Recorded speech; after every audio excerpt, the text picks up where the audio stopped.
So how do you determine which stuff is going to matter? And this goes back to learning how to see, right? That learning how to see, figuring out where the opportunities are, that's what design really is. That it's not craftsmanship. It's seeing the gap and visualizing in advance what is going to work. So I've been doing marketing for a really long time. And I went out to India to do work with Acumen. And I was helping a nonprofit there that sells glasses to people who need reading glasses.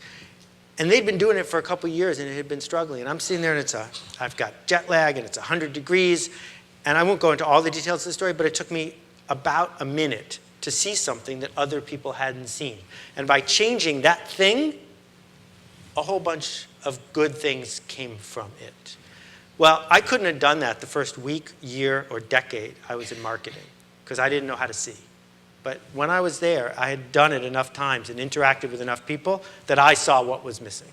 So part of the challenge here is you can't be disconnected from the output of your work. That you need to figure out, how did someone use that last thing I made? And what did you learn from what worked and what didn't? And how can you do it again? So if you talk about the great guys at Warby Parker, and their business is going great, right? They don't have words for why the glasses they're selling work better than different, but they can see, they understand. And part of the reason they understand is they've been in that business for a long time. And when they have their little showroom, they see who people come in, they see which glasses they touch, they see what they say.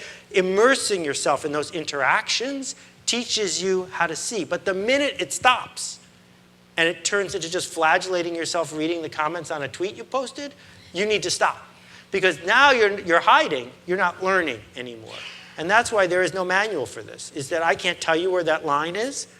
I can tell you that if you're busy reading the comments, if you're busy spending your days retweeting and sort of social grooming, you're probably not learning how to see in a way that's going to lead to work that matters.